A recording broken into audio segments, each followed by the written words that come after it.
The wind howled like a wounded animal across the Kansas plains, driving needles of ice against Mary Ellen Hartley's face. She pulled the threadbare shawl tighter around her shoulders, though it offered little protection against the December cold.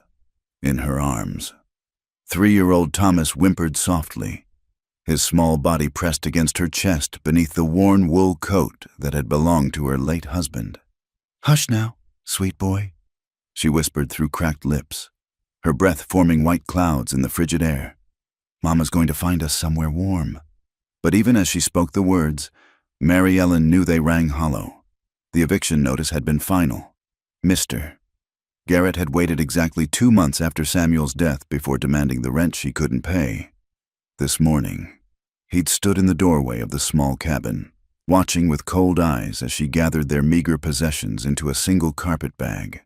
"You've got till noon," he'd said, spitting tobacco juice into the snow.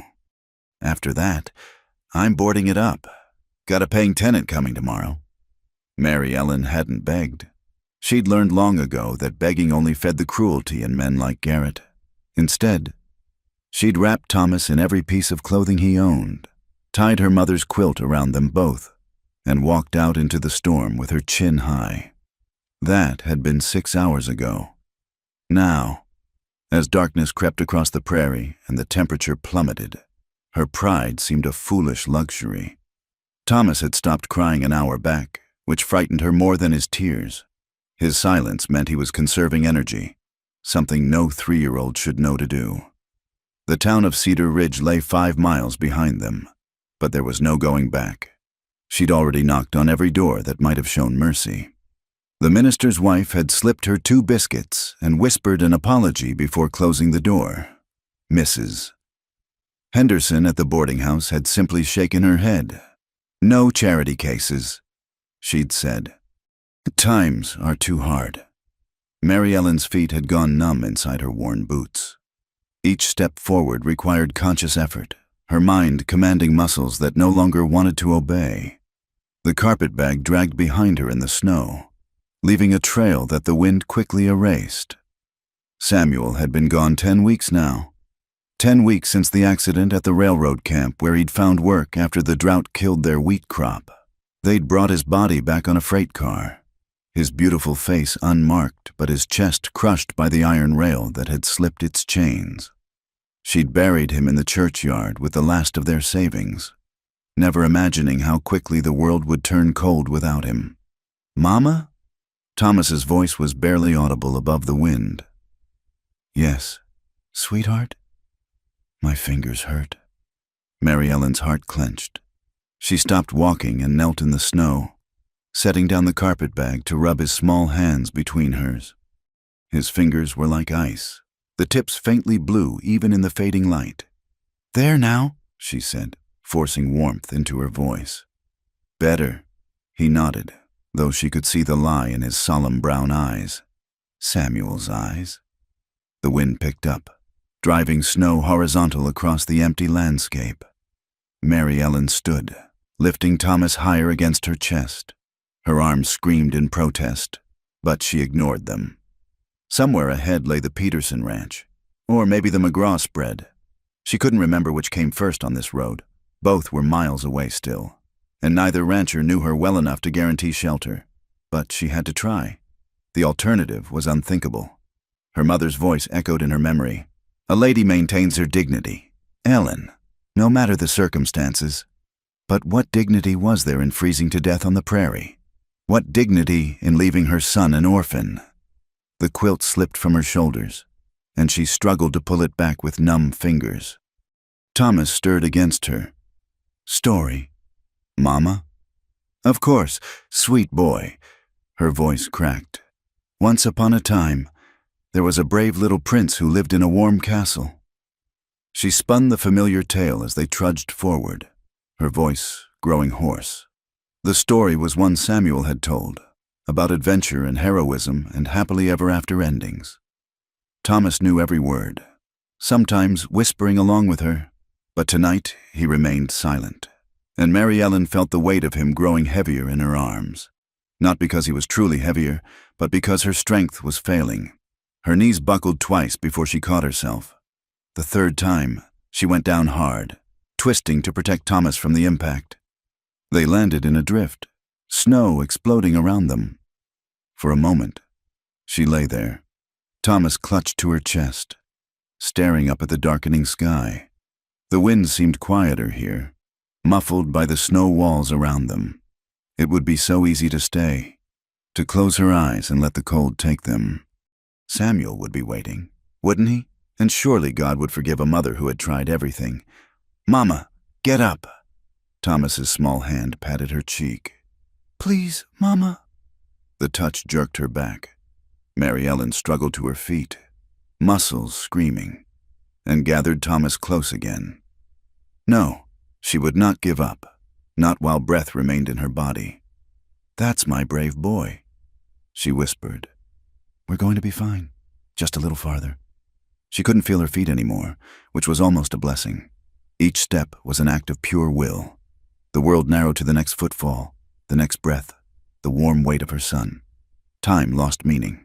The storm wrapped around them like a living thing, hungry and patient. Mary Ellen's world shrank to the rhythm of her heartbeat and Thomas's breathing against her neck. She didn't realize she'd been walking blind until she stumbled into something solid, a fence post. Her numb fingers explored it wonderingly. A fence meant property. Property meant buildings. Buildings meant... "Hello!" The word came out as barely a croak. She tried again, louder. "Hello, please, anyone!" The wind tore her words away. Mary Ellen followed the fence line, stumbling through drifts, calling out every few steps. Her voice was nearly gone when she saw it, a faint glow through the swirling snow. A window, lamplight. She staggered toward it, tears freezing on her cheeks. The shape of a house materialized from the storm, solid and real. She found the door more by feel than sight, pounding on it with fists she couldn't feel. "Please," she called out, "please help us. My son." For an eternity. Nothing. Then footsteps, heavy, measured. The door opened a crack, spilling golden light into the darkness. A man's face appeared, weathered and wary, eyes the color of winter sky. Mary Ellen swayed on her feet, clutching Thomas. "Please," she whispered. "My boy needs warmth. Just for tonight. Please." The man's gaze moved from her to the bundle in her arms. Something shifted in his expression. Without a word, he pulled the door wide. "Get in," he said gruffly. "Quick now, before you freeze solid." Mary Ellen stumbled across the threshold into blessed warmth. Her legs gave out immediately, but strong hands caught her, guided her to a chair by the fire. She clutched Thomas, unable to let go even as the man added wood to the flames. "Thank you," she whispered. "Thank you." The man said nothing, but she felt his eyes on them, assessing. Mary Ellen didn't care. They were alive. They were warm. For now, that was enough. Tomorrow would bring its own troubles. Tonight, she would hold her son and remember how to breathe. James McGraw stood at the window of his ranch house, watching the storm build across the prairie. The coffee in his hand had gone cold an hour ago, but he hadn't noticed. Winter storms still made him restless, even after all these years. 5 winters now since Martha had passed. 5 winters of watching storms alone, with only the wind for company. The diphtheria had taken her quick, 3 days from first fever to final breath. He'd buried her on the hill overlooking the valley, where she'd loved to watch the sunrise. The house felt too large without her. 8 rooms built with hope for a family that never came. Now they stood empty, gathering dust despite his efforts. He kept the main areas clean, kitchen, parlor, his bedroom, but the rest remained untouched, like a museum to dreams that died with her. James drained the cold coffee and turned from the window. The evening chores weren't finished, storm or no storm. The cattle needed tending. He pulled on his heavy coat and wrapped a scarf around his face, preparing for battle with the elements. The barn stood 50 yards from the house, but in this weather, it might as well have been a mile. He bent his head against the wind and pushed through, guided by memory more than sight. Inside, the animals stirred restlessly.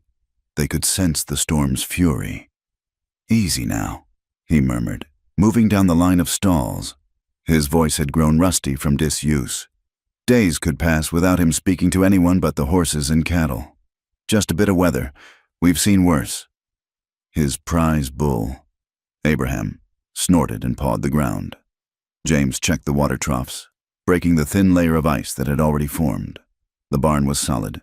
He'd built it himself with help from neighbors back when he still accepted help. Now he preferred to manage alone. As he forked fresh hay into the stalls, his mind wandered to town. He'd been there last week for supplies, enduring the usual whispers and glances. That's McGraw. They'd say, lost his wife some years back, keeps to himself now. Odd one. Let them talk. He paid his debts, caused no trouble, and asked nothing from anyone. That was enough. Mrs. Patterson at the general store had tried again to introduce him to her niece visiting from St. Louis. A lovely girl. She'd insisted. Very accomplished. Plays piano and speaks French. James had paid for his supplies and left without a word. What use did he have for piano playing in French? Martha had spoken only English and couldn't carry a tune, but she'd known how to birth a calf, mend a fence, and make biscuits so light they nearly floated off the plate. The memory twisted in his chest. He shook it off and continued his work. Sentiment was a luxury he couldn't afford. The ranch demanded everything: his time, his strength, his focus. 300 head of cattle and 40 horses didn't care about a man's grief. By the time he finished in the barn, full dark had fallen. The storm had worsened. Visibility down to mere feet. James secured the barn door and began the trek back to the house, guided by the faint glow of the lamp he'd left burning in the kitchen window. Inside, he shook off the snow and hung his coat on the peg by the door. The house was warm enough.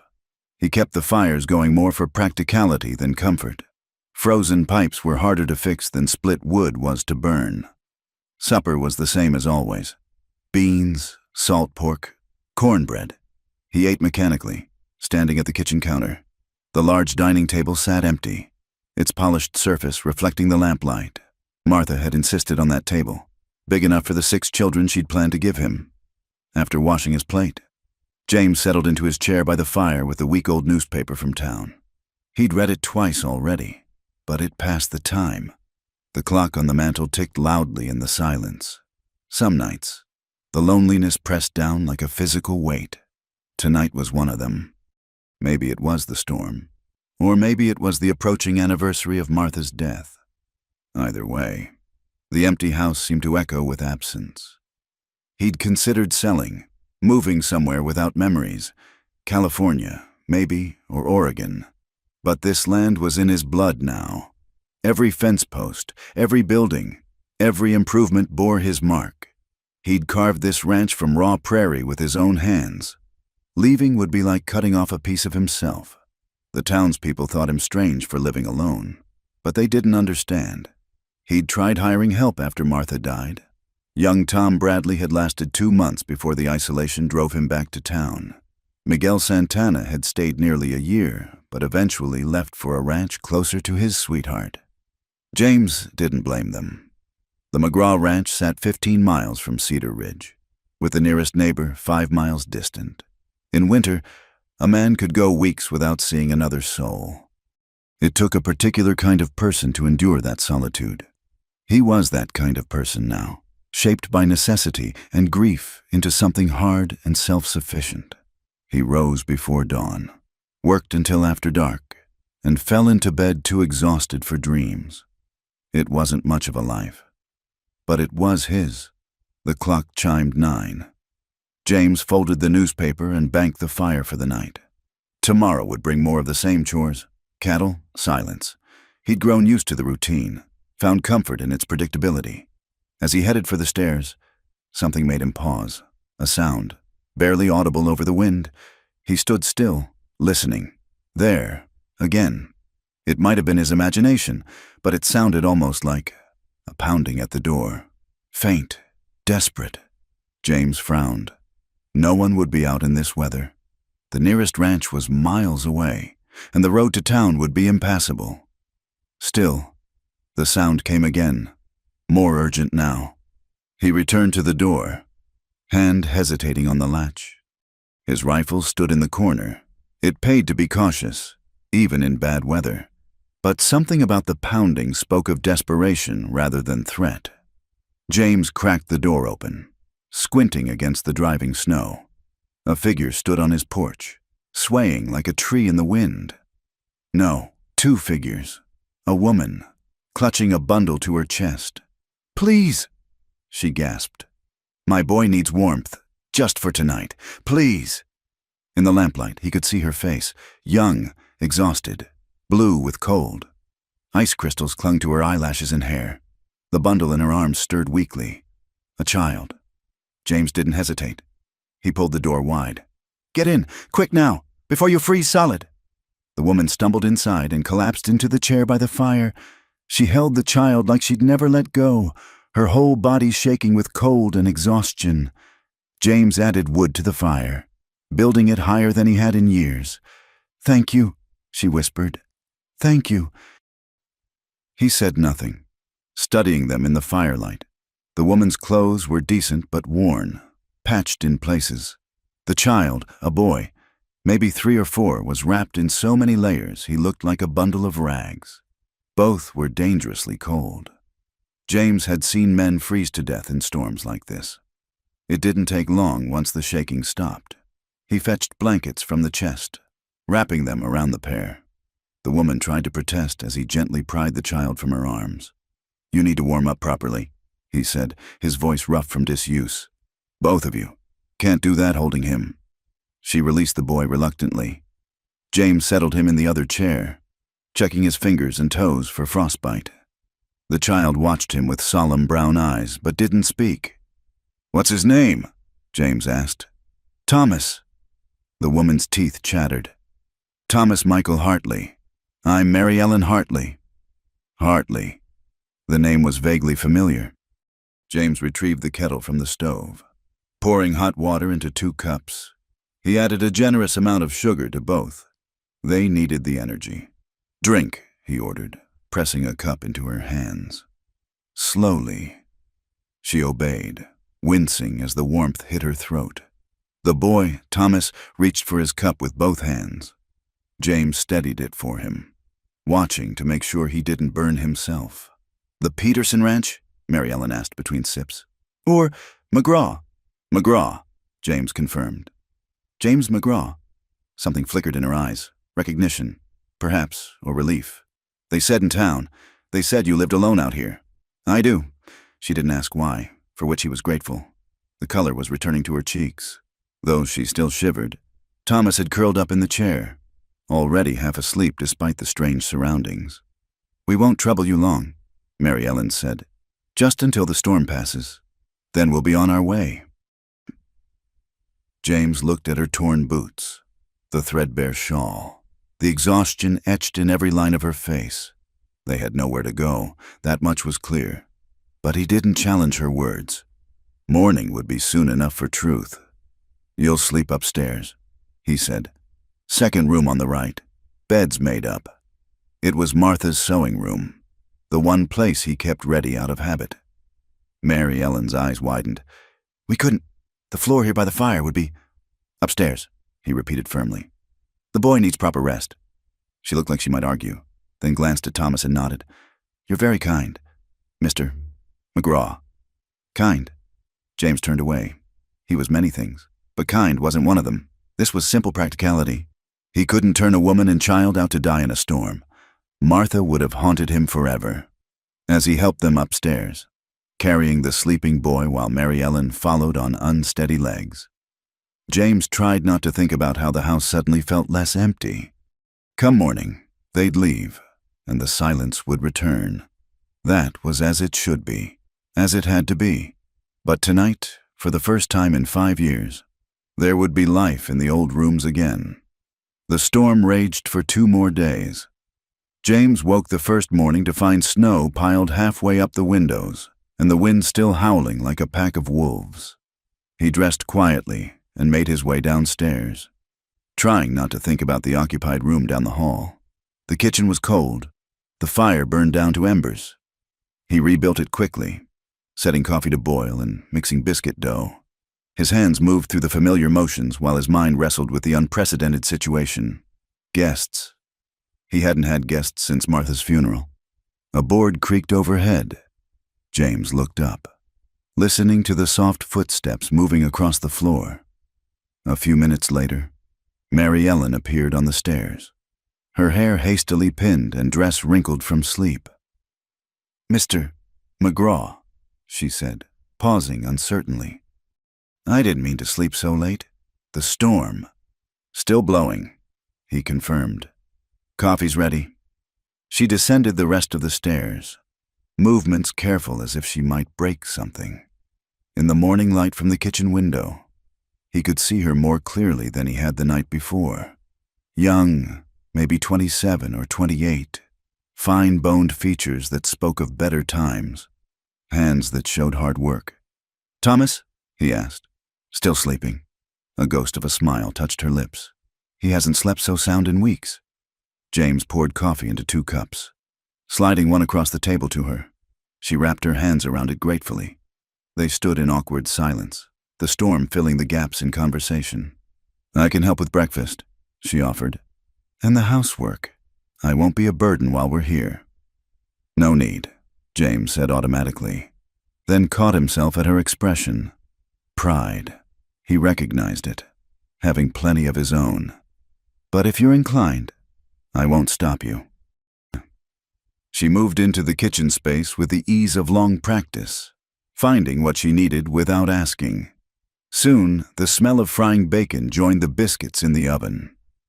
James found himself relegated to his own table, watching a stranger cook in Martha's kitchen. It should have bothered him. Instead, he felt oddly settled. Thomas appeared as they were sitting down to eat. Rubbing sleep from his eyes, he climbed into his mother's lap without a word, studying James with that solemn gaze. "Say good morning to Mr. McGraw, Thomas," Mary Ellen prompted. "Morning, sir," the boy whispered. James nodded. He had little experience with children. Martha had loved them, stopped to talk to every child in town. But James had always held back, waiting for his own that never came. They ate in relative quiet, broken only by the storm and Thomas's occasional questions about the house, the ranch, the horses he could hear in the barn. Mary Ellen tried to shush him, but James found he didn't mind the chatter. It had been too long since these walls heard a child's voice. After breakfast, James prepared to brave the storm for the barn. Mary Ellen had already cleared the table and heated water for dishes. "The animals," he explained, pulling on his coat. "Can't leave them." "Of course."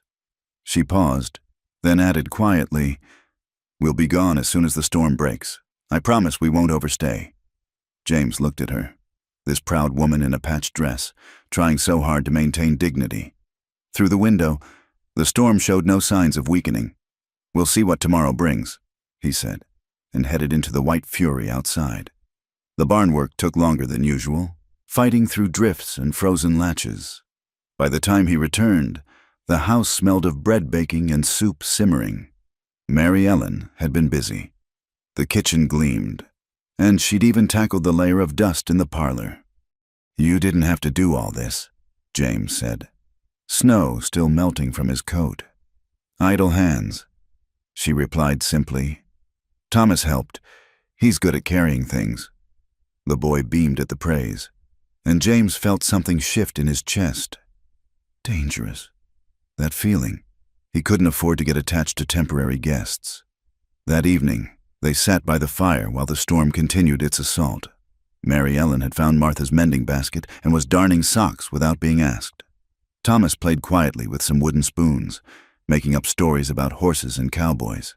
"Your husband," James said suddenly, surprising himself. "What happened?"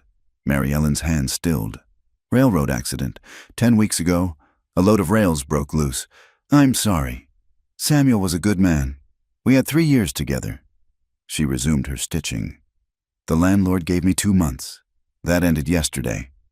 So that explained the desperate flight through the storm. James understood desperation, the way it could drive a person to attempt the impossible. "No family?" he asked. "Back east. They disowned me when I married Samuel. Said he wasn't suitable." A bitter smile. They were merchants. He was just a farmer's son. The fire crackled between them. Thomas had fallen asleep on the rug, thumb in his mouth. The domestic scene was so achingly familiar. Yet wrong. Wrong woman. Wrong child. Wrong life entirely. We'll move on as soon as we can, Mary Ellen said softly. Maybe Denver. I can teach, or take in washing. We won't be your burden. James stood abruptly. Best get the boy to bed. He carried Thomas upstairs, the child's weight negligible in his arms. Mary Ellen followed, murmuring thanks he didn't want to hear. Back downstairs alone. He stared into the fire and tried not to think about Denver, about a woman and child facing a city's cold indifference. The second day followed much the same pattern. Storm, chores, meals appearing without his effort. The house hadn't been this clean since Martha died. Even the windows sparkled where Mary Ellen had attacked them with vinegar and newspaper. You don't have to earn your keep, James told her over lunch. You're guests. I need to be useful, she replied, and he heard the deeper meaning. She needed to feel less beholden, less charity case. That afternoon, while Thomas napped, she found Martha's books on the shelf. May I? She asked, holding up a volume of poetry. James nodded, though seeing another woman handle Martha's things made his throat tight.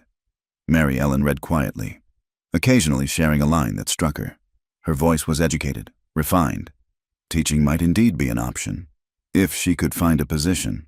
But schools wanted unmarried ladies or settled widows, not young women with small children and no references.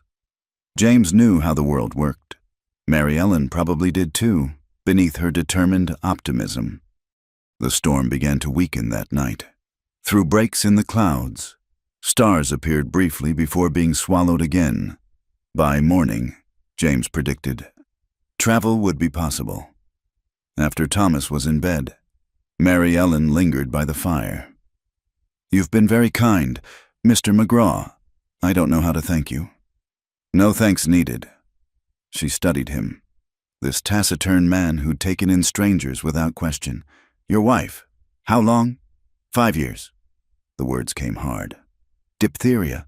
I'm sorry. This must be difficult. Having us here. Difficult, yes, but also something else. The house felt alive again.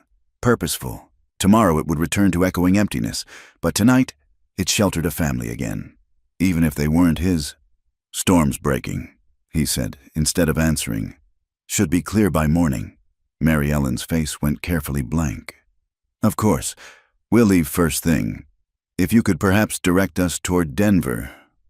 Road'll be impassable for days. Snow's too deep. Hope flickered in her eyes before she suppressed it. Then we'll wait in town until... No point going to town just to come back this way.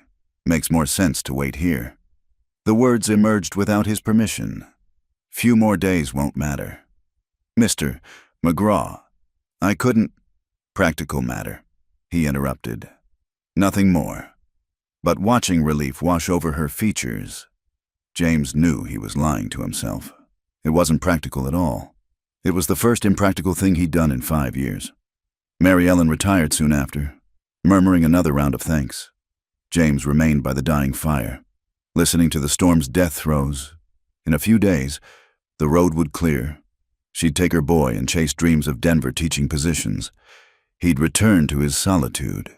That was the practical truth.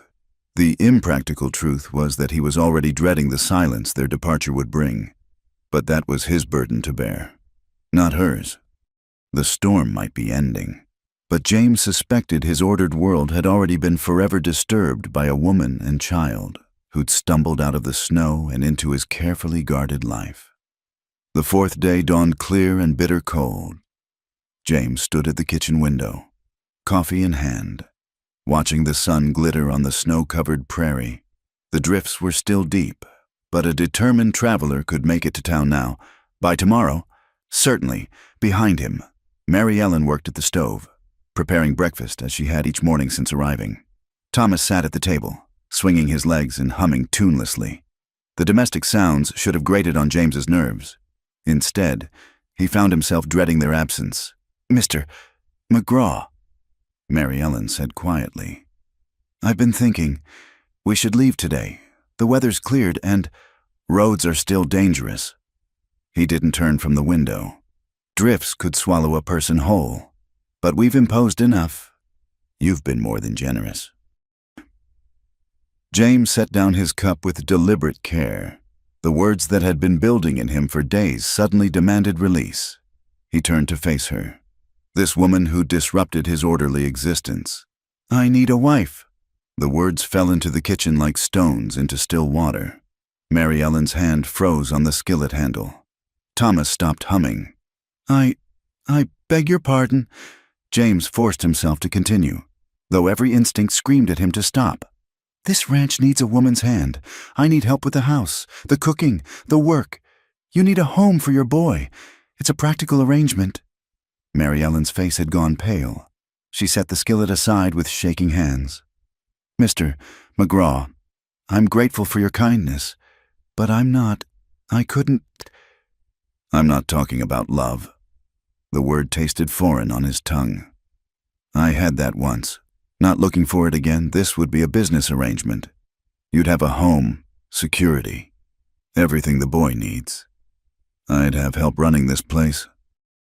"You're suggesting I sell myself for room and board?" Her voice held a dangerous edge. "I'm suggesting a partnership," James corrected.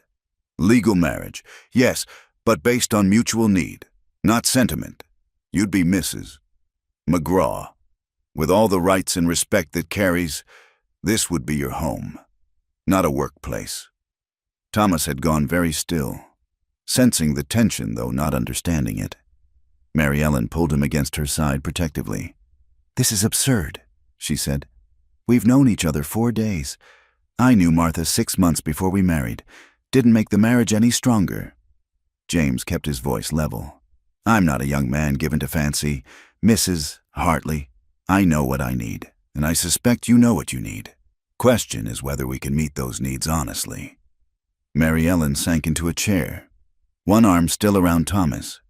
Her face cycled through emotions: shock, anger, fear, and something that might have been consideration. "Why?" she asked finally. "Why would you bind yourself to a stranger and another man's child?" James chose his words carefully. "This house was built for a family. These rooms echo with emptiness. Your boy needs a father's guidance and a stable home. You need security and respect, not the uncertain charity of strangers in Denver. And you need a cook and housekeeper. I can cook and keep house myself, as you've seen. What I need..." He paused, searching for truth. "What I need is purpose beyond cattle and seasons. This ranch prospers, but for what? To leave it to strangers when I die, at least with you and the boy here. There'd be reason to it all." Mary Ellen's eyes filled with tears she refused to let fall. "You're asking me to marry a stranger, to give up any chance of finding love again, to bind my son to a man we barely know. I'm offering you a home," James said quietly.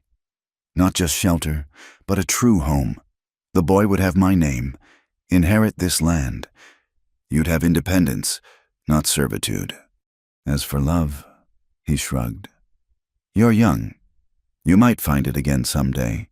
But tonight, you need a roof more than romance." The words hung between them, harsh but honest. Thomas tugged at his mother's sleeve. "Mama, are we staying?" Mary Ellen smoothed his hair with trembling fingers. "I don't know, sweetheart. Mr. McGraw and I are discussing business. I like it here," Thomas said solemnly. "The horses are nice." Fresh tears threatened Mary Ellen's composure. She stood abruptly, moving to the window where James had stood earlier. The vast white prairie stretched endlessly, beautiful and merciless. "If I agreed to this arrangement," she said slowly, "what exactly would you expect?" James felt a flutter of hope he quickly suppressed. "You'd run the house as you see fit, help with ranch work as you're able, though I wouldn't expect heavy labor. You'd raise your boy, maybe teach him his letters. We'd share meals, conversation, the daily business of living. And other expectations?" Her voice was barely audible. "You'd have your own room," James said firmly. "I'm not a brute. Mrs. Hartley. This would be a marriage in law and appearance only. Unless both parties wished otherwise. Someday. She turned to face him, chin raised. And if I wanted to leave, if this arrangement proved unbearable, then you'd leave with more than you came with. I'd see you established properly somewhere, but I'd ask you to try for 1 year. Give us all time to adjust. You've thought this through. I've done nothing but think since you arrived. It was more honesty than he'd intended. This makes sense for all of us. Mary Ellen returned to the table, sitting across from him. Thomas climbed back into her lap, playing with the buttons on her dress. I was raised to believe marriage was sacred, she said. A joining of souls before God. So was I, but I also believe God understands necessity. James met her eyes steadily. Would he want you and the boy wandering, desperate, when there's an honest alternative? Honest, she repeated with a bitter smile. Is it honest to pledge yourself without love? More honest than starving for pride's sake. More honest than pretending Denver holds anything but hardship for a widow with a child. Mary Ellen closed her eyes. When she opened them, James saw resignation mixed with a flicker of hope. I need time to think. Of course, but Mrs. Hartley. He hesitated, then plunged ahead. I know this isn't what you dreamed. It's not what I planned either. But sometimes life demands we build with the materials at hand, not the ones we wished for. She stood, lifting Thomas with her. I'll have an answer by evening, Mr. McGraw, one way or another. James nodded and escaped to the barn, leaving her to her deliberations. The familiar work of tending animals couldn't quiet his racing thoughts. What had possessed him to make such an offer? 5 years of carefully maintained solitude, shattered by a few days of soup and children's laughter. But as he worked, he knew the answer. The house had come alive with their presence. The boy's questions, the woman's quiet efficiency, the simple pleasure of shared meals. They'd awakened something he'd thought dead with Martha. This wasn't betrayal. Martha would have understood. She'd have been the first to say the house needed filling, the land needed inheriting, the man needed purpose beyond mere survival. When he returned for the noon meal, Mary Ellen served in silence. Thomas, sensing the tension, ate quietly for once. The afternoon stretched endlessly. James repaired harnesses in the barn, each minute dragging, as the sun touched the horizon, painting the snow pink and gold. He made his way back to the house. Mary Ellen stood at the stove, stirring something that smelled of cinnamon. Thomas played near her feet with the wooden spoons. She turned at his entrance, face composed, but eyes revealing inner turmoil. I've thought about your proposal, Mr. McGraw, she said formally. Before I answer, I need to know one thing. Why us? Why not some proper widow from town, or a mail-order bride who comes expecting this arrangement? James removed his hat, running fingers through his hair. Because you don't pity me. The town widows look at me with sympathy I don't want. A mail-order bride would come with expectations of romance I can't give. You understand loss. You understand doing what's necessary. Mary Ellen nodded slowly. Then I accept your proposal, Mr. McGraw, for Thomas's sake and for the honest shelter you offer. Her voice grew stronger. But I have conditions. I'll need books for teaching Thomas. He'll be raised knowing his father's name with respect, and if this arrangement becomes untenable for either party, we discuss it honestly. Agreed. They stood awkwardly. Two strangers who'd just agreed to bind their lives together. Thomas looked between them with bright curiosity. Are we staying forever, Mama? Mary Ellen's voice caught. Yes, sweetheart, we're staying. Good, Thomas declared. I want to see the horses tomorrow. Despite everything, James felt his lips twitch toward a smile. I reckon that can be arranged, boy. It wasn't romantic. It wasn't even particularly proper. But as James watched Mary Ellen return to her cooking, Thomas chattering about horses, he felt something he hadn't experienced in 5 years. Hope. Tomorrow they'd ride to town, shock the gossips, and make this strange bargain legal. Tonight, They'd share another meal as the odd family they were about to become. God help them all! Mary Ellen lay awake in the darkness, staring at the ceiling she could barely see. Down the hall, she could hear James moving about his room, preparing for bed. The floorboards creaked under his weight, each sound a reminder of the choice that lay before her. Thomas slept peacefully beside her, one small hand clutching the edge of her nightgown. In sleep. He looked even more like Samuel, the same dark hair that refused to lie flat, the same way of frowning slightly at dreams. Her heart clenched at the thought of what Samuel would think of her now, considering marriage to a stranger for shelter. But Samuel was gone, and the living had needs the dead couldn't understand. She'd accepted James's proposal in the heat of the moment, driven by desperation and the terrible logic of his arguments. Now, in the quiet darkness, doubts crept in like cold air through window cracks. What did she really know about James McGraw? He'd been kind, yes, but kindness could mask many things. What if he changed after marriage? What if he expected more than he'd promised? Mary Ellen turned onto her side, studying Thomas's sleeping face. For him, she could endure anything. The memory of that terrible night in the storm, when she'd thought they might die, steeled her resolve. James offered safety, stability, a future for her son. Wasn't that worth more than her pride? Sleep, when it finally came, brought no peace. She dreamed of Samuel, standing in a wheat field, shaking his head sadly. When she reached for him, he dissolved like morning mist. She woke to gray pre-dawn light and the sound of James already moving about downstairs. The morning chores waited for no one's emotional crisis. Mary Ellen dressed quickly, pinning her hair with trembling fingers. Today they would go to town. Today she would become Mrs. McGraw. The title sat strangely in her mind. For 3 years she'd been Mrs. Hartley, Samuel's wife, partner in building their small dreams.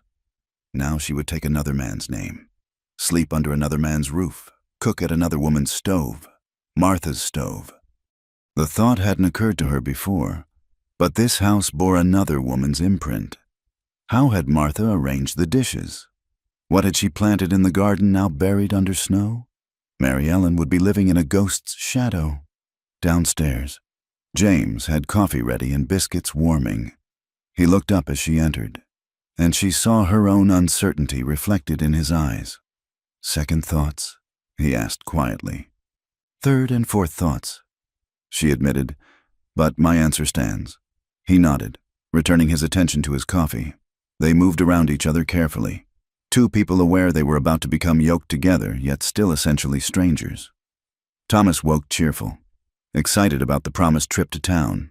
He chattered through breakfast about horses and snow and whether the general store might have peppermint sticks. His innocent enthusiasm made the adult tension bearable. We'll leave in an hour, James said, pushing back from the table. Need to hitch the sleigh. Mary Ellen cleaned up, her movements automatic while her mind raced. She had so little to pack, the carpet bag that had arrived with them held everything they owned. Her wedding dress had been sold months ago to buy food. She would marry James McGraw in a patched calico dress and borrowed dignity. When James called from outside, she wrapped Thomas in his layers of clothing and followed. The sleigh waited, lined with buffalo robes. James helped them up with impersonal courtesy, his hand touching hers only as long as necessary. The ride to Cedar Ridge took 2 hours through the snow-laden landscape.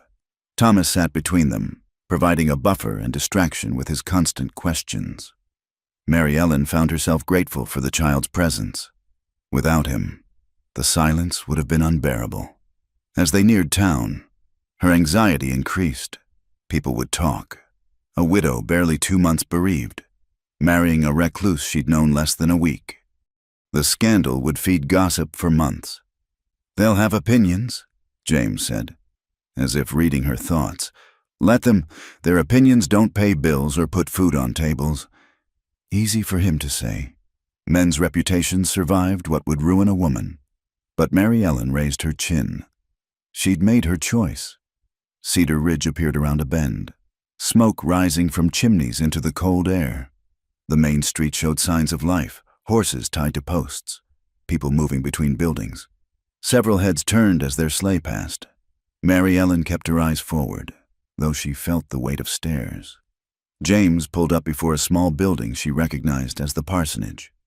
Reverend Caldwell answered their knock, his eyebrows rising at the unlikely trio. "Mr. McGraw, what brings you to town?" "Need a marriage service, Reverend, today, if possible." The minister's gaze moved to Mary Ellen, taking in her worn dress and the child at her side. She saw the moment he recognized her, the widow Hartley who'd buried her husband in his churchyard not 3 months past. "I see," he said slowly. "Perhaps you'd better come in?" The parsonage parlor smelled of pipe tobacco and old books. Reverend Caldwell's wife appeared, her sharp eyes missing nothing. Mary Ellen felt like a specimen under examination.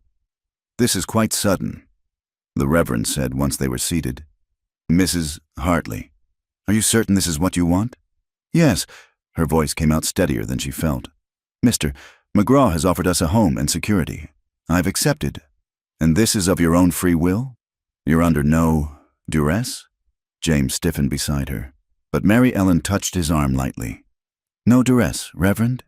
This is a practical arrangement between two adults who understand their circumstances. Mrs. Caldwell sniffed audibly. "Practical? Is that what we're calling it now?" "Martha," the Reverend warned. "To James and Mary Ellen," he said, "I'll need to ask you both some questions, separately." They endured the brief interrogations, the Reverend clearly trying to ensure Mary Ellen wasn't being coerced and that James understood the sacred nature of marriage. Finally, he agreed to perform the ceremony. "We'll need witnesses," he said. "I'll fetch the Potters."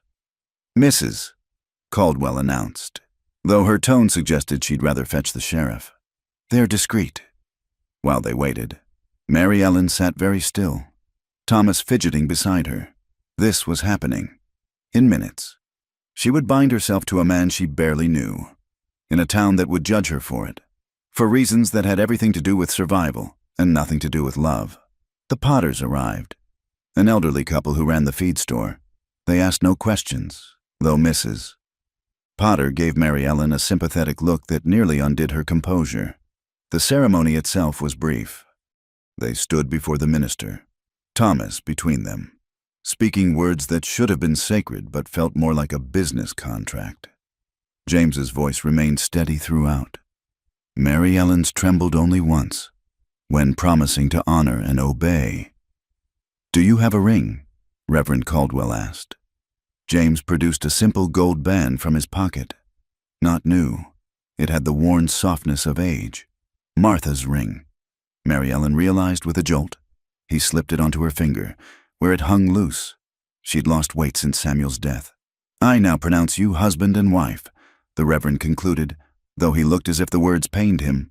"What God has joined, let no man put asunder." It was done. Mary Ellen McGraw stood where Mary Ellen Hartley had been, transformed by words and witnesses. James shook hands with the men, accepted the grudging congratulations. Mary Ellen endured Mrs. Caldwell's cold kiss on her cheek. Outside, the sun had reached its zenith. The snow glared white, making her eyes water. Or perhaps those were tears. She couldn't tell anymore.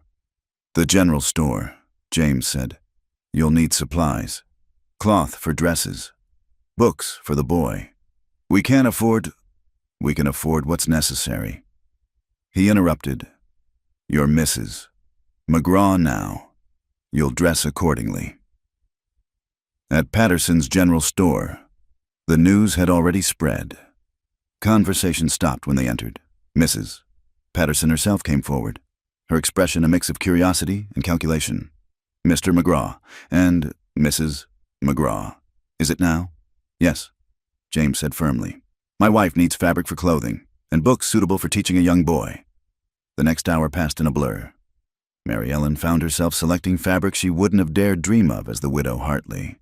Warm wool for winter dresses, sturdy cotton for everyday wear, even a length of deep blue silk that James insisted on despite her protests. "Church dress," he said simply. Can't have the minister's wife looking finer than mine. Thomas got his peppermint stick and a primer with colorful illustrations. James added a slate and chalk, pencils, and paper. The pile on the counter grew alarming. "James," Mary Ellen whispered, "this is too much. It's necessary." He replied, "You've got nothing, can't start with nothing." She wanted to argue, but saw the sense in it. Mrs. McGraw couldn't go about in patched calico. The boy needed education supplies. This was investment in their new life, not charity. Still, when James paid the substantial bill without flinching, she felt the weight of obligation settle heavier on her shoulders. She was truly bound now, by law and debt alike. The ride home. Home. She must think of it as home now, passed in subdued quiet. Thomas, exhausted by excitement, dozed against her shoulder. The packages filled the back of the sleigh, evidence of her transformation from desperate widow to respectable rancher's wife. As the ranch came into view, Mary Ellen felt her stomach clench. Tonight she would sleep in that house not as a guest but as its mistress. Tomorrow she would wake to a life she'd never imagined, bound to a man she didn't love, wearing a dead woman's ring. But Thomas would have food, shelter, education, and a chance at a future. For that, she could endure anything. "We'll make it work," James said quietly, perhaps sensing her thoughts. "It won't be easy, but we'll make it work." Mary Ellen nodded, not trusting her voice. The die was cast. Mary Ellen McGraw would have to be stronger than Mary Ellen Hartley had ever dreamed of being. The house waited for them, solid and silent in the afternoon sun. Her house now, her responsibility, her refuge or her prison, only time would tell which. The first Sunday as Mrs. McGraw arrived too quickly. Mary Ellen stood before the mirror in her room, pinning her hair with trembling fingers. The new dress, made from the brown wool James had purchased, fit well enough, though she'd had to work late into the night to finish the hem. It was plain but respectable, befitting a rancher's wife. "Mama, are we going to church?" Thomas asked from the doorway, already dressed in his cleaned and pressed clothes. "Yes, sweetheart. Come here, let me fix your collar." As she smoothed his unruly hair, Mary Ellen tried to calm her nerves. This would be their first public appearance as a family. The gossip mill had been grinding all week. She'd seen the signs when the minister's wife had happened by on Thursday, and when Mrs. Henderson from the boarding house had suddenly needed to visit her cousin at the neighboring ranch. James appeared in the hallway, dressed in his black Sunday suit. He looked uncomfortable in the formal clothes, tugging at his collar like a boy. Their eyes met briefly before both looked away. "Ready?" he asked. "As will ever be," Mary Ellen replied. The ride to town felt longer than usual. Thomas sat between them again, but his usual chatter was subdued. Even he seemed to sense the importance of this morning. The church stood white and pristine against the winter sky. Wagons and horses already filled the yard. They were neither early nor late, but perfectly timed to make an entrance. Mary Ellen saw the curtains twitch in the parsonage window. "Remember," James said quietly as he helped her down, "you're Mrs. McGraw. You belong here as much as anyone." Easy words, harder to believe. Mary Ellen took Thomas's hand and followed James toward the church doors. Feeling the weight of every gaze, the whispers started before they'd even found seats. James led them to a pew halfway down, not his usual spot in the back. She noticed a deliberate statement. "We are a family. We sit where families sit." "That's her," someone whispered behind them. "The widow Hartley, barely cold in his grave." "Shameless," another voice agreed. "And McGraw taking them in like that? What would poor Martha think?" Mary Ellen kept her eyes forward, though heat crept up her neck.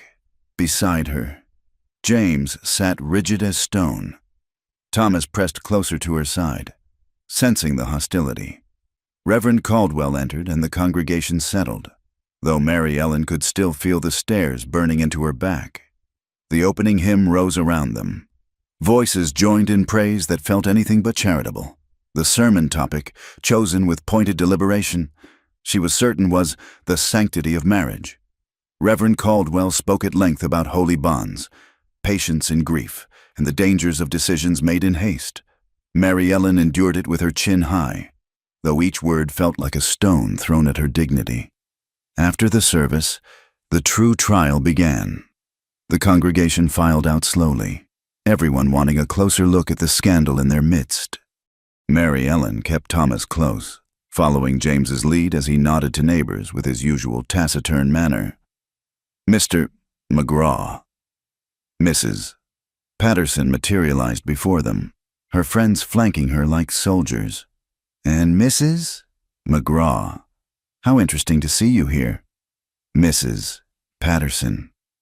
James's voice held warning, but the woman pressed on. Such a whirlwind romance. Why, we had no idea you were even acquainted before last week's surprising announcement. The Lord works in mysterious ways, Mary Ellen said quietly, finding her voice. He brought us together in our time of need. Indeed, your time of need. Mrs. Patterson's smile could have curdled milk. And how fortunate that Mr. McGraw was so accommodating. Fortunate for all of us. James interjected. Now, if you'll excuse us, my wife needs to get home to prepare Sunday dinner. He steered them past the blockade of disapproving women, but not before Mary Ellen heard one mutter, "Gold digger." The ride home was silent except for Thomas asking, "Why were those ladies mad, Mama?" They weren't mad, sweetheart, just surprised. They looked mad, he insisted with a child's clarity. Back at the ranch, Mary Ellen threw herself into cooking, channeling her hurt and anger into preparing the meal. The kitchen had become her refuge, the one place where she felt competent and in control. James disappeared to the barn after changing clothes, leaving her to her thoughts. She understood his retreat. He was as unsettled by the morning's hostility as she was, but his absence left her feeling more isolated, trapped between a husband who was a stranger and a town that saw her as a schemer. When he returned for dinner, they ate in strained silence. Even Thomas was quiet, pushing food around his plate. "It'll get easier," James said finally. "They'll find something else to gossip about soon enough." "Will they?" Mary Ellen's composure cracked. "Or will I always be the desperate widow who trapped you into marriage? You didn't trap me into anything. Tell that to Mrs. Patterson. Tell that to the whole congregation who thinks I'm a—" She couldn't voice the ugly words. "I don't care what they think." "Well, I do." The words exploded from her. "I have to live here, shop in their stores, see them every Sunday. Thomas has to grow up here. You can ignore their whispers, but I can't." James set down his fork. "What would you have me do?" "I don't know." The fight went out of her as quickly as it had come. "I don't know anything anymore." Thomas's lower lip trembled. "Are you and Mr. James fighting?" "No, sweetheart." Mary Ellen pulled him close. "Just talking. Adults do that sometimes." But it was a fight, their first as husband and wife. The rest of the day passed in careful politeness, each giving the other wide berth. That night, Mary Ellen sat by her window, looking out at the moonlit snow. In the distance, she could see the lights of town. Somewhere there, Mrs. Patterson was probably holding court, dissecting every detail of the morning's encounter. A soft knock interrupted her brooding. James stood in the doorway, looking as uncomfortable as he had in church. "May I come in?" She nodded, gesturing to the chair across from her. He sat carefully, as if the furniture might break. "I'm not good at this," he began. "At talking. Martha used to say I'd rather wrestle a bull than discuss feelings." "We don't have to discuss feelings," Mary Ellen said tiredly. "We have a business arrangement, remember?" "That's just it." He leaned forward, elbows on knees. "It's not just business anymore. You're here, in this house, dealing with the consequences of my offer. That makes it my responsibility to help. How? I don't know, but we'll figure it out." He paused. "Martha faced similar talk when we married. I was just a hand on her father's ranch, and she was the boss's daughter. People said I married her for the land." "Did you?" "No, I married her because she was the first person who saw more in me than muscle and sweat." His voice softened. The talk died down eventually. "It will for you too." Mary Ellen studied this man she'd married, seeing vulnerability beneath the stern exterior. "What should I do until then?" "Hold your head high. Be yourself. You're a good woman, a good mother. They'll see that eventually. And if they don't, then they're fools, and their opinion doesn't matter." Simple words, but they eased something in her chest. James stood to leave, then paused at the door. "For what it's worth, I don't regret our arrangement. The house feels right again. Alive. Thomas brings laughter I'd forgotten existed. And you," he seemed to struggle for words, "you've brought order to chaos. That's worth more than the gossips, no?" He left before she could respond, but his words lingered. Maybe they were strangers bound by necessity, but they didn't have to remain strangers. Perhaps, with time and patience, they could build something real from this practical foundation. The next morning brought Mrs. Muller to their door. The German woman lived on a small farm 5 miles north, known for her blunt speech and excellent baking. "Brought strudel," she announced, pushing past Mary Ellen into the kitchen. "New wives need welcome." "Yes?" Mary Ellen blinked at the unexpected kindness. "Thank you. Mrs.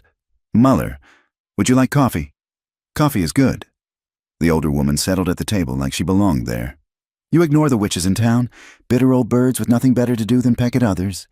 "I appreciate that, but—" "No buts. I come to this country with nothing. Marry my Hans 2 days after meeting. 40 years now. 6 children. Good life." She fixed Mary Ellen with sharp eyes. "You do what you must for your boy. Is no shame in survival." Thomas appeared, drawn by the smell of strudel. "Mrs." Muller clucked over him in German, pressing a large slice into his hands. "Good boy. Needs brothers. Sisters. Yes?" She winked at Mary Ellen, who blushed furiously. "You come visit me. I teach you to make proper bread, not the sad things Americans call biscuits." She left as abruptly as she'd come, leaving Mary Ellen feeling both overwhelmed and oddly comforted. Not everyone condemned her choices. Perhaps, in time, she'd find her place in this community. That evening, as she served dinner, James said, "Mrs. Muller came by." "Yes, she brought strudel. Good woman. Doesn't suffer fools." He paused. "She's right, you know, about survival not being shameful." Mary Ellen met his eyes across the table. "Thank you." It wasn't much, this fragile understanding between them, but it was a beginning. The gossips would talk. The proper ladies would snub her, but she had a roof over her head, food on the table, and a husband who, while not loving, was at least kind. For now, that would have to be enough. The trouble started on a moonless night in late February. Mary Ellen woke to the sound of horses. Too many horses for honest travelers at this hour. She lay still, listening to the muffled voices carrying through the cold air. James was already up, moving quietly in the darkness. She heard him check the rifle. The metallic click loud in the silence. "Stay here," he whispered. "Keep Thomas quiet. What is it? Maybe nothing. Maybe rustlers." His shadow passed by the window. "Bar the door behind me." He slipped out before she could protest. Mary Ellen rose quickly, heart pounding, and did as instructed. The heavy wooden bar fell into place with a thud that seemed too loud. Thomas stirred in his bed. "Mama? Shh, sweetheart. Go back to sleep." But she gathered him into her arms, moving to the window where she could peer through the curtains. Dark shapes moved near the barn. 4, maybe 5 riders. One carried a torch, the flame casting dancing shadows. James's voice carried across the yard, challenging them. The response was laughter ugly, threatening laughter. "McGraw," one called out. "Heard you got yourself a new woman. Thought we'd come pay our respects." Mary Ellen recognized the voice with a chill. Jack Garrett, the same landlord who'd evicted them. What was he doing here, 20 miles from town? In the middle of the night? "Get off my land. Garrett!" James's voice was steady, dangerous. You've got no business here. Now that's unfriendly. Here we rode all this way to see how the widow Hartley's settling in? Or should I say, Mrs. McGraw? More laughter from the others. Quick work. That woman knows how to land on her feet. Mary Ellen's cheeks burned, but fear overrode shame. This wasn't a social call. These men had come for trouble. I said, get off my land! The click of James cocking his rifle was audible even from the house. Won't say it again. 5 of us. 1 of you, another voice pointed out. Not good odds. McGraw. Good enough.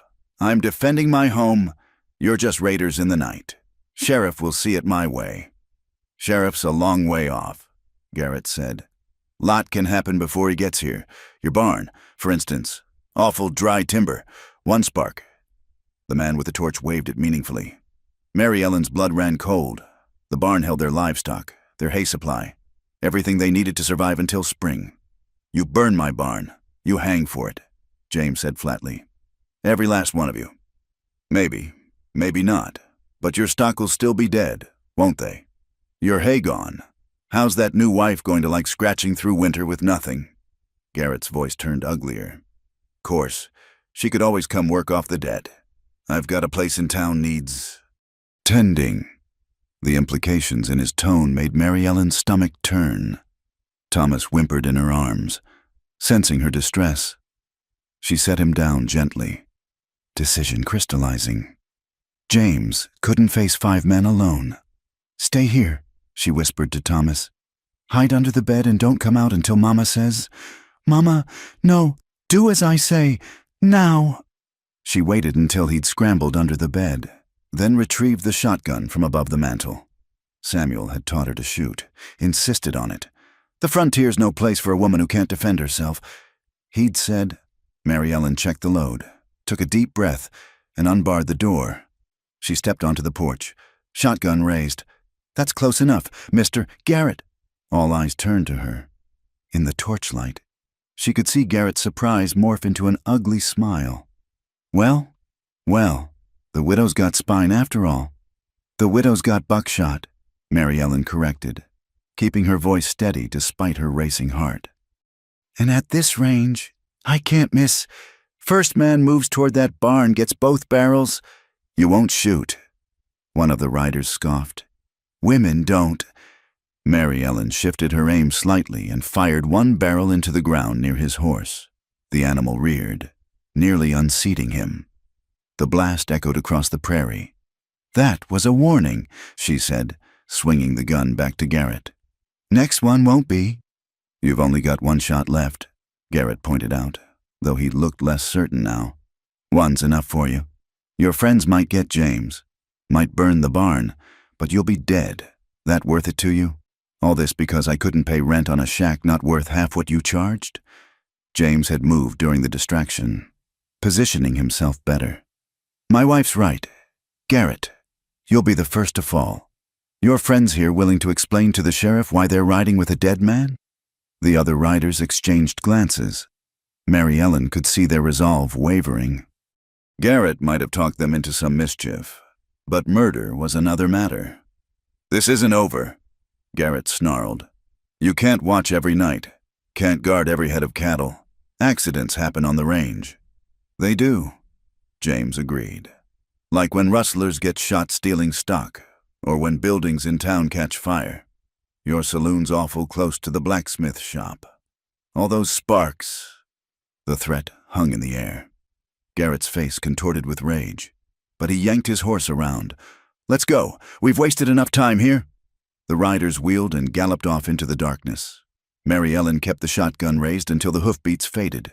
Then her knees nearly buckled. James was beside her in an instant, taking the gun, supporting her. You did good, real good. Thomas, she turned toward the house. I'll get him. You sit before you fall. He guided her to the porch steps. That was brave, what you did. That was necessary, she corrected, wrapping her arms around herself to stop the shaking. He wouldn't have stopped. Men like Garrett never stop pushing until someone pushes back. James returned with Thomas, who flew into her arms. Mama, you shot a gun.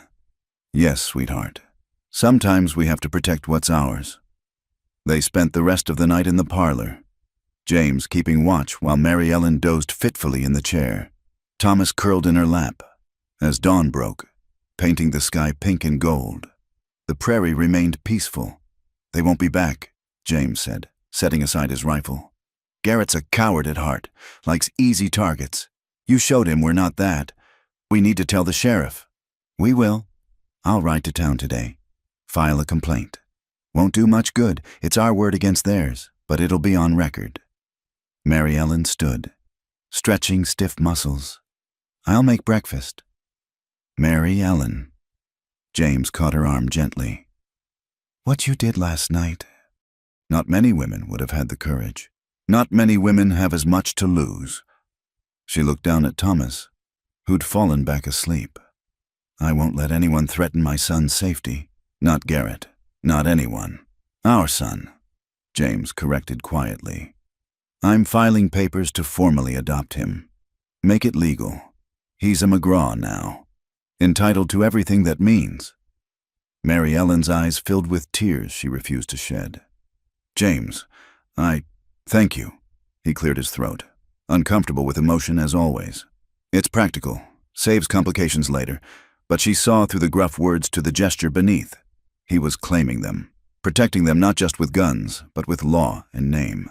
The day passed quietly. James rode to town as promised, returning with news that the sheriff had taken the complaint seriously. Seems Garrett's been suspected of rustling before. This might be what they needed to watch him closer. That evening, as Mary Ellen tucked Thomas into bed, he asked, Are the bad men coming back? No, sweetheart, Mr. James and I won't let them. Papa James, Thomas corrected sleepily. He said I could call him Papa James now. Mary Ellen's throat tightened. Did he? That's wonderful. He's teaching me to ride tomorrow. Says every McGraw should know horses. As Thomas drifted off, Mary Ellen reflected on how much had changed. They'd faced danger together, stood as a united front. The marriage might have started as convenience, but something deeper was growing. She found James in his study, working on ranch accounts by lamplight. Thank you, she said from the doorway. For what you said to Thomas, for the adoption papers, for everything. He looked up, lamplight softening his weathered features. We're family now. Maybe not the usual way, but family nonetheless. Families protect each other. Yes, she agreed. They do. That night, for the first time since arriving at the ranch, Mary Ellen slept deeply, without dreams. They'd been tested by fire or threat of it, and emerged stronger. Whatever came next, they'd face it together. The McGraw family, forged by necessity, tempered by adversity, and slowly, carefully, learning to trust in their unexpected bond. Spring arrived slowly to the Kansas prairie, melting snow revealing the earth beneath. Mary Ellen stood at the kitchen window, watching James teach Thomas to ride in the corral. The boy sat atop old Moses, the gentlest horse on the ranch, while James walked alongside, patient and encouraging. Back straight, hands steady. She heard him say, That's it, son. You're a natural. Son. The word came easily to him now.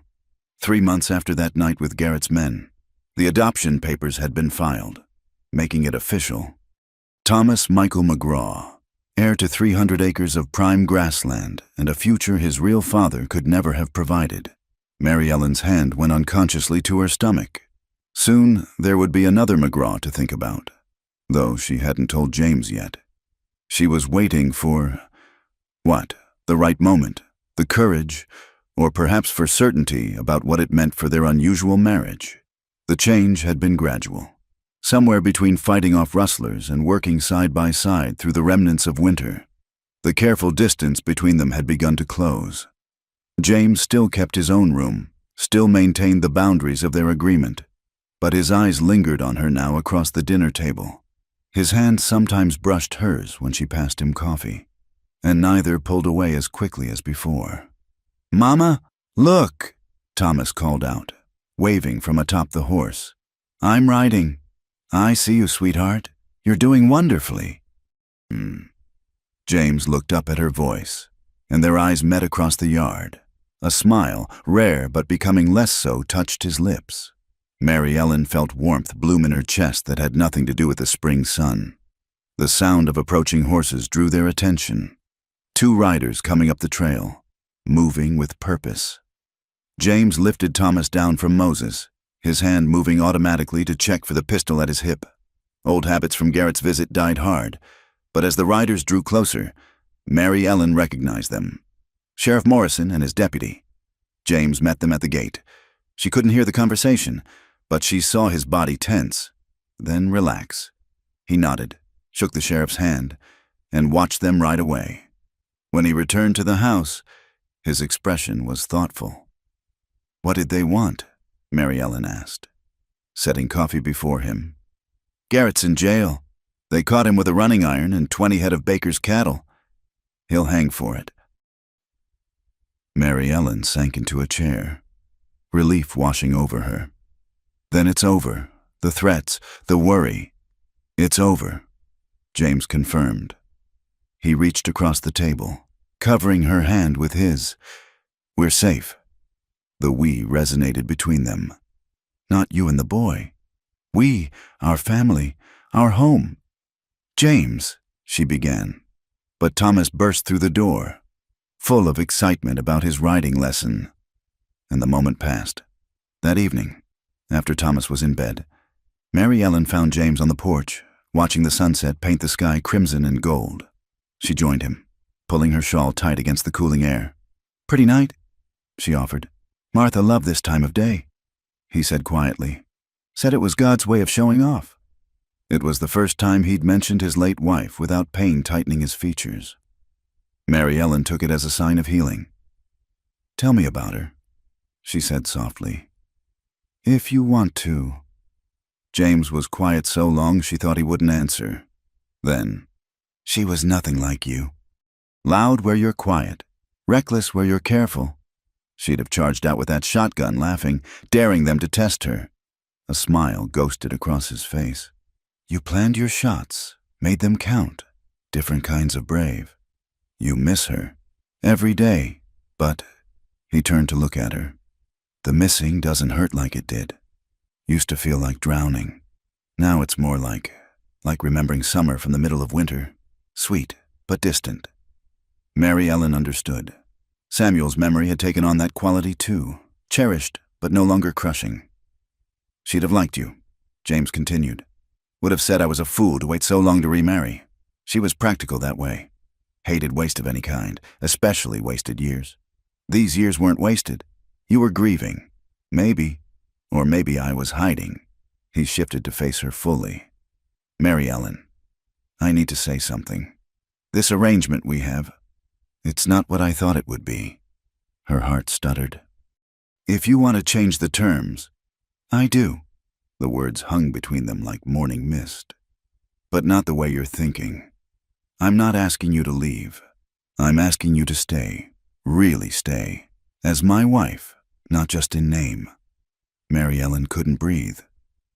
James, I know we agreed to a business arrangement. I know you married me for shelter and safety. But somewhere between that first night and now, things changed, at least for me. He took her hands, work-roughened fingers gentle on hers. You brought life back to this house. You and Thomas both, but more than that, you brought it back to me. What are you saying? I'm saying I was wrong. I thought I was done with love, buried it with Martha. But watching you face down those riders, seeing you make this house a home again, hearing Thomas call me Papa, he drew a shaky breath. I'm saying I love you. Mary Ellen McGraw. Not the desperate love of youth, but something steadier, stronger, built on respect and partnership and shared purpose. Tears slipped down Mary Ellen's cheeks. I never thought, neither did I, but here we are. His thumb brushed away her tears. Question is, what do we do about it? Mary Ellen thought about the secret she carried, the new life growing within her. Thought about the man before her who'd taken in strangers and made them family. who'd taught her son to ride and protected them from harm, who'd given them not just shelter but belonging. "We do this," she whispered, and kissed him. It was nothing like the passionate kisses she'd shared with Samuel in their courtship. This was deeper, more complex, flavored with loss and hope, practicality and promise. When they parted, James rested his forehead against hers. "Is that a yes?" "That's a yes." She took a breath. "And James, there's something else. I'm carrying your child." The joy that broke across his face was like sunrise after the longest night. He pulled her close, holding her as if she might disappear. "A baby," he breathed. "Our baby. Due in autumn. I think I wasn't sure how to tell you, given our arrangement." "No arrangement anymore," he said firmly. "Just marriage. Real marriage. Family. Home." He kissed her again, then laughed, a rusty sound of pure happiness. "Thomas will be thrilled. He's been asking for a brother." They stayed on the porch as stars emerged in the darkening sky. Tomorrow would bring its own challenges. Running a ranch always did. But tonight, they had this. The three of them safe under one roof. A fourth on the way. And a love neither had expected finding its way into their practical hearts. The next morning dawned bright and clear. Mary Ellen woke in her own bed. That would change soon enough. But they were taking things slowly, mindful of Thomas and the proprieties. She dressed and went downstairs to find James already making breakfast, humming tunelessly. "You're cheerful this morning," she observed. He caught her around the waist, spinning her once before setting her down. "My wife loves me. I'm going to be a father again. And Garrett's in jail. Why shouldn't I be cheerful?" Thomas appeared, rubbing sleepy eyes. "Why are you dancing?" "Papa James." James and Mary Ellen exchanged glances. "How would you like a brother or sister, son?" The boy's eyes went wide. "Really? A baby?" "Really," Mary Ellen confirmed. "In the fall." Thomas whooped, dancing around the kitchen. "I want a brother. Can I teach him to ride?" "Eventually." James laughed. "Babies have to learn to walk first." As they sat down to breakfast, their first as an acknowledged family, Mary Ellen marveled at the journey that had brought them here. From that desperate night in the blizzard to this morning full of hope and laughter. It hadn't been the path she'd chosen, but it had led her home. "What are you thinking?" James asked, watching her over his coffee cup. "I'm thinking about unexpected blessings," she said, "about how God's plan isn't always our plan, but sometimes it's better." "Amen to that," he agreed, reaching for her hand. Outside, the prairie stretched endlessly under the spring sky. Somewhere out there, other desperate souls were making hard choices, taking chances on survival and hope. Mary Ellen said a prayer for them, these unnamed travelers on difficult roads. She'd been one of them once, a widow with a child, facing winter with nothing but determination. Now she was Mary Ellen McGraw, wife, mother, partner in a thriving ranch. The transformation hadn't been easy or expected, but it had been worth every moment of uncertainty. Thomas chattered about baby names while James planned which room would become the nursery. Mary Ellen listened to her family, her true family, built not from romance but from respect, tested by hardship, strengthened by choice. The lonely rancher and the desperate widow had found in each other not just shelter from the storm, but warmth to last a lifetime. And in the end, that was the greatest unexpected blessing of all. Thank you so much for listening to this Wild West love story. I hope you enjoyed following Mary Ellen and James on their journey from strangers to family. Where are you listening to this story from? Please share in the comments below. I'd love to connect with listeners from around the world. Don't forget to subscribe to the From Wild West channel and share your thoughts about this tale of survival, courage, and unexpected love. Did you relate to any of the characters? What would you have done in Mary Ellen's situation? Let me know in the comments.